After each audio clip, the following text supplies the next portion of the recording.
آقا صلی اللہ تعالیٰ علیہ وسلم نے ارشاد فرمایا میرے صحابی 3 کام تم کر لیا کرو تیرے گھر میں خیر و برکت کی میں ضمانت یہ دیتا ہوں۔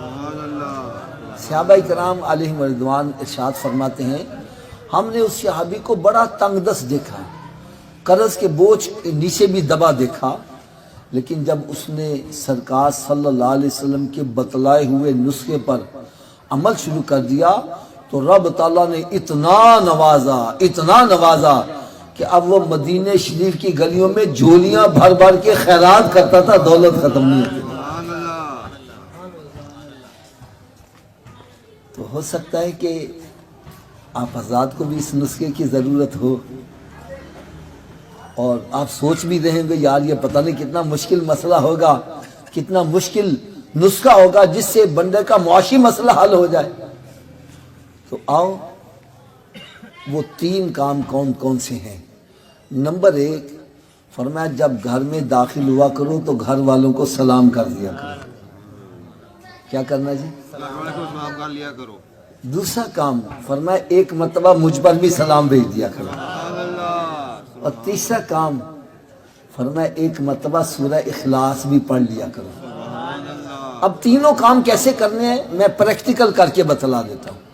یوں سمجھیں جیسے میں گھر میں داخل ہوا ہوں اونچی آواز سے کہہ دوں السلام علیکم، گھر میں اگر کوئی بھی نہیں تو خالی گھر کو سلام کر دو، اور پھر آہستہ سے کہہ لوں الصلاۃ والسلام علیکہ یا رسول اللہ وعلی آلک و اصحابک یا حبیب اللہ۔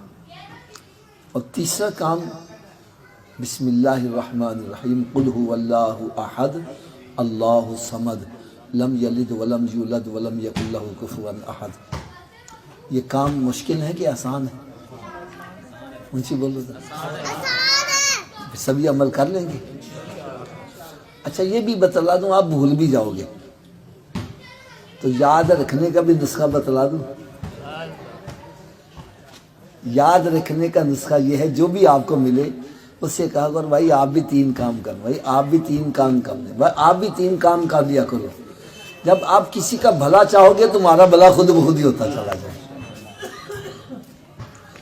اور دوسرا نسخہ یہ ہے کہ آپ اپنے گھر میں داخل ہوئے بعد میں یاد آیا او میں نے تو 3 کام کرنے تھے، تو بھائی گھر سے پھر باہر آ جاؤ، پھر داخل ہو کر 3 کام کر لو۔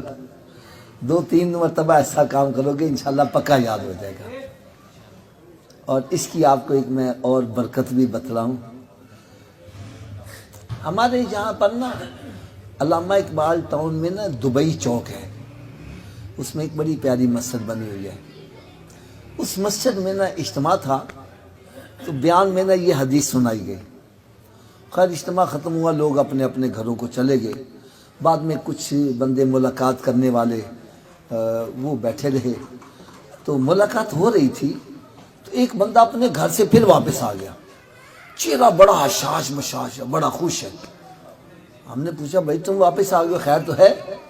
کہنے لگا جی آپ نے ابھی جو نسخہ بتلایا نا اس سے میرا کئی سالوں کا بگڑا ہوا مسئلہ حل ہو گیا۔ میں حیران ہو گیا ابھی مسئلہ بتلایا، اس کا کون سا مسئلہ اتنی جلدی حل ہو گیا؟ کہنے لگا جی میری بیوی سے بول کلام بند تھی، کئی سال ہو گئے نہ وہ مجھے بلاتی تھی نہ میں نے اس کو بلایا۔ کہنے لگا آپ نے کہا گھر میں داخل ہوتے ہوئے سلام کرنا ہے، تو میں نے آج جا کے دروازہ کھٹکھٹایا، اس نے دروازہ کھولا، میں نے جاتے کہا السلام علیکم، کہنے لگا اس نے بھی مسکرا کے جواب دے ہمارا مسئلہ حل ہو گیا۔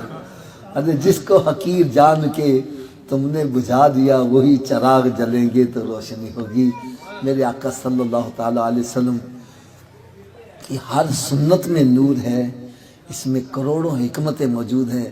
دیکھو آپ گھر میں داخل ہوگے سلام کرو گے 10 نیکیاں سلام کرنے کی مل جائیں گی، درود و سلام پڑھو گے 20 نیکیاں اس کی بھی مل جائیں گی، اور 1 مرتبہ سورہ اخلاص پڑھو گے 10 پارے تلاوت کرنے کا ثواب یہ بھی ملتا چلا جائے گا۔ یعنی اس کو کہتے ہیں نالے چوپڑیاں تے نالے 2 مسئلے بھی حل ہو اور ثواب بھی ملتا رہے۔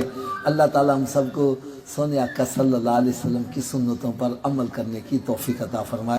چلو سیکھیں قرآن، چلو سیکھیں قرآن، کیسا ہے اجر سنا ایک حرف قرآن جو پڑھے، کیسا ہے اجر سنا ایک حرف قرآن جو پڑھے، ایک نیکی ایسی ملے اس کے جو برابر ہے. قرآن پاک کا پڑھنا، دیکھنا، سننا سب باعث ثواب. اس کے احکامات پر عمل کرنا مومنوں کے لیے باعث نجات.